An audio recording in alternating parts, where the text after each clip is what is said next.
question for you. Now tell me, when you earn money, you pay tax? When you earn a salary, you pay tax? Or you earn anyway, you pay tax? Now tell me, how many times you want to like to pay tax? Hardly. Because in India, only maybe 2.9% people pay tax. We are the minorities. Now what happens when you buy something? You pay for it, you pay an inflated price. But you never know it because you have been taxed from the beginning till the end.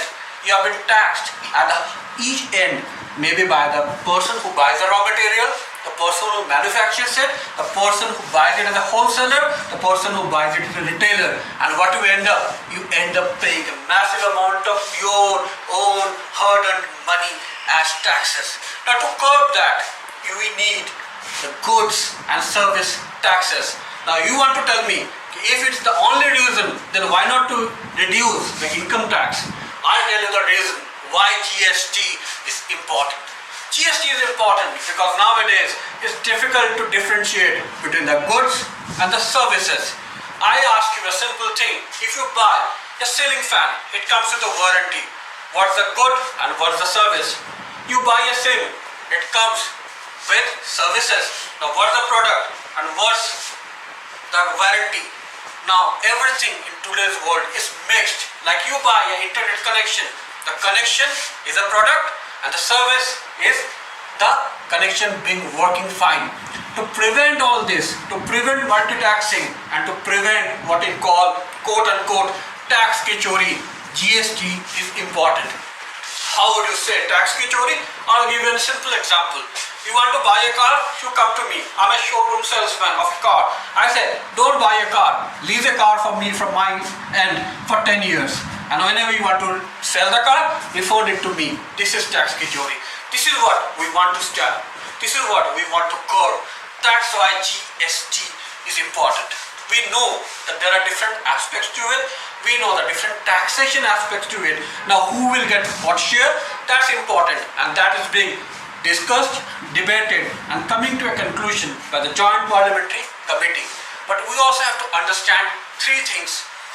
A state can charge taxes, a center can charge taxes on only three things we are talking about exclusively, which is liquor, petroleum products and pharmaceuticals.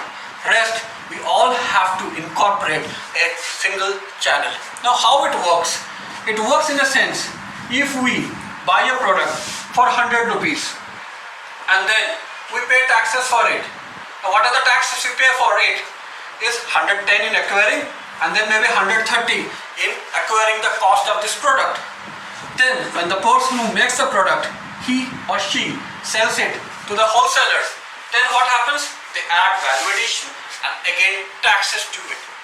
And on the third phase also, when they are selling things, they add all the combined taxes. Now through a physical demonstration, I'll show you how your taxes would be reduced very soon. In the sense that if I've been paying 200 plus rupees for something, you would end up paying 160 odd. So you'll be saving 40 rupees from your end as a consumer. Now you might say, oh, we'll be taxed more. Yeah, on certain agriculture products, you might be taxed more.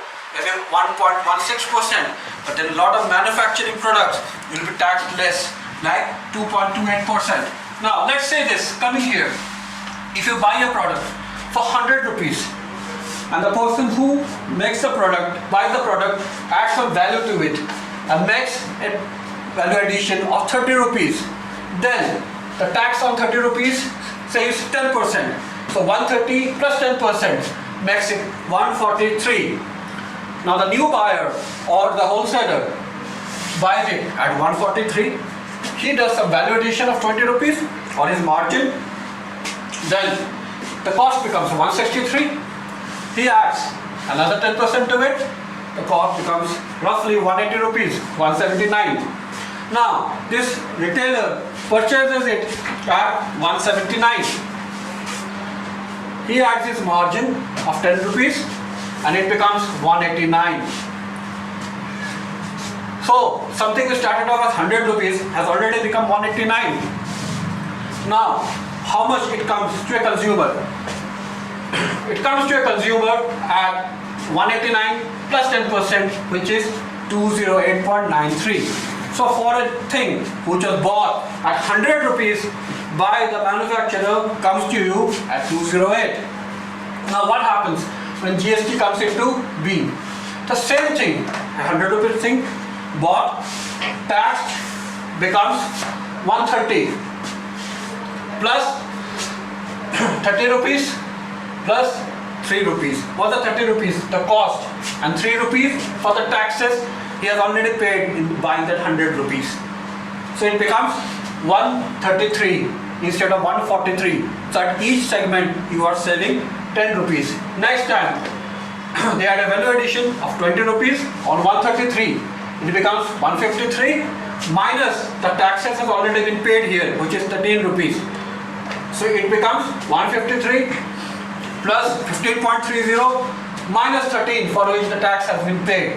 So it becomes 155.30. Next, on the third stage, when it comes in 155.30 plus 10% minus the tax already been paid here.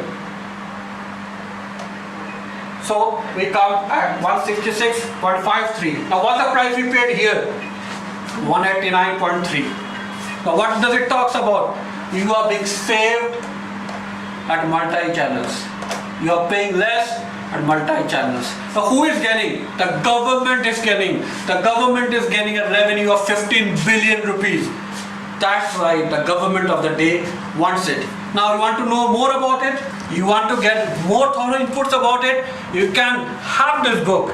Go through it and you can visit us at www.dishapublication.com. Good day.